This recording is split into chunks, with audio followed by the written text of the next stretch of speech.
وَلَكُمْ نِصْفُ مَا تَرَكَ أَزْوَاجُكُمْ إِن لَّمْ يَكُن لَّهُنَّ وَلَدٌ، اور تمہارا حصہ تمہاری بیویوں کے ترکے میں سے آدھا ہے اگر ان کے کوئی اولاد نہ ہو۔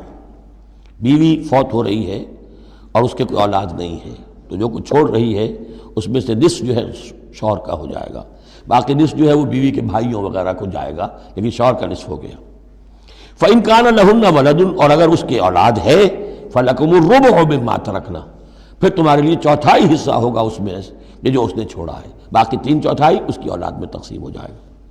مِن بَعْدِ وَصِيَّةٍ يُوصِينَ بِهَا أَوْ دَيْنٍ، اور یہ بھی ہوگا وصیت کی ایگزیکیوشن کے بعد، اور اگر کوئی قرض ہے تو اس کی ادائیگی کے بعد۔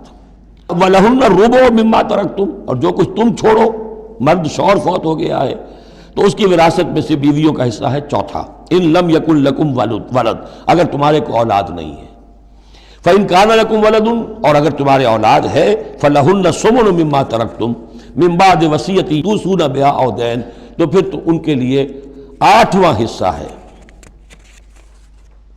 اگر تمہارے لیے اولاد ہے تو تمہاری بیوی کے لیے پھر 8واں حصہ ہے تمہارے ترکے میں سے، من بعد وصیۃ توصون بها أو دین، اس وصیت کو تکمیل کے بعد جو تم نے کی ہو یا قرض جو تمہارے ذمہ ہو ادا کرنے کے بعد۔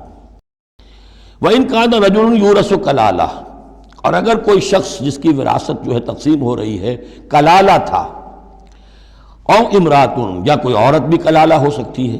یہ کلالہ کون ہوتی ہے؟ جس کے نہ تو والدین ہو نہ اولاد ہو، میت ہے، فوت شدہ مرد ہے یا عورت ہے، تو جو نہ تو ہے اوپر والدین میں سے کوئی اور نہ کوئی اولاد میں سے، وہ اس کو کلالہ کہتے ہیں۔ بہن بھائی ہیں، اب بہن بھائیوں میں جو تقسیم ہوگی وہ ایک تقسیم تو وہی ہے کہ جو حقیقی اور عینی اور اللاتی بہن بھائیوں میں ہوتی ہے، وہ تو ہے اسی طرح جیسے کہ اولاد کی ہے، لیکن یہاں خاص حکم دیا جا رہا ہے۔ عربوں میں اصل میں 3 قسم کے بہن بھائی ہوتے تھے۔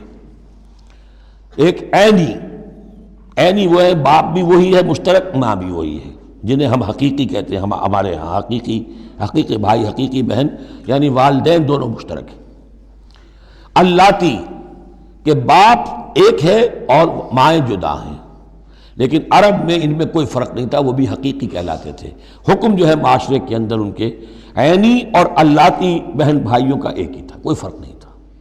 ان کے ہاں سوتیلا وہ کہلاتا تھا کہ ماں ایک ہو باپ اور ہو۔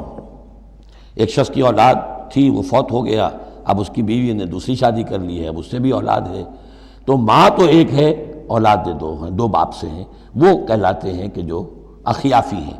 ان کا حکم دے رہا ہے کہ اگر کوئی شخص مرا ہے وہ کلالہ ہے، چاہے وہ مرد ہے یا عورت ہے، وَلَهُ أَخٌ أَوْ أُخْتٌ، اس کی ایک بہن ہے یا ایک بھائی ہے، فَلِكُلِّ وَاحِدٍ مِّنْهُمَا السُّدُسُ، تو ان میں سے ہر ایک کے لیے چھٹا حصہ ہے۔ فَإِن كَانُوا أَكْثَرَ مِنْ ذَلِكَ، اور اگر وہ اس سے زیادہ ہیں، فَهُمْ شُرَكَاءُ فِي الثُّلُثِ، پھر وہ 1/3 میں حصے دار رہیں گے۔ من بعد وصیۃ یوصی بہا او دین، یہی 2 شرطیں پھر ہیں، اس وصیت کو ایگزیکیوٹ کرنے کے بعد جو کی گئی ہو یا قرض کی ادائیگی کے بعد، غیر مضار، اور یہ سارا کام ایسے ہونا چاہیے کہ کسی کو ضرر پہنچانے کی نیت نہ ہو۔ وصیۃ من اللہ، یہ اللہ کی طرف سے تاکید ہے۔ واللہ علیم حلیم، اللہ تعالیٰ سب کچھ جاننے والا، کمال حلم والا ہے۔ اس کے حلم پر دھوکہ نہ کھاؤ کہ وہ تمہیں پکڑ نہیں رہا ہے، اس کی پکڑ جب آئے گی تو ان بطش ربک لشدید، پھر اس کی پکڑ بڑی سخت ہوگی۔ تلک حدود اللہ، یہ اللہ کے حدود ہیں۔ ومن یطع اللہ ورسولہ یدخلہ جنات تجری من تحتہا الانہار، جو اللہ اور اس کے رسول کی اطاعت کرے گا وہ داخل کرے گا انہیں ان باغات میں جن کے دامن میں ندیاں بہتی ہوں گی، خالدین فیہا، جس میں وہ ہمیشہ ہمیش رہیں گے، وذالک الفوز العظیم، اور یقیناً یہ بہت بڑی کامیابی ہے۔ ومن یعص اللہ ورسولہ ویتعدی حدودہ، اور جو کوئی نافرمانی کرے اللہ اور اس کے رسول کی اور تجاوز کرے اس کی حدود سے، یدخلہ نارا خالدا فیہا، اس کو وہ داخل کرے گا آگ میں جس میں وہ ہمیشہ ہمیش رہیں گے، وَلَهُ عذاب مہین، اور ان کے لیے عذاب مہین ہوگا، اہانت آمیز عذاب۔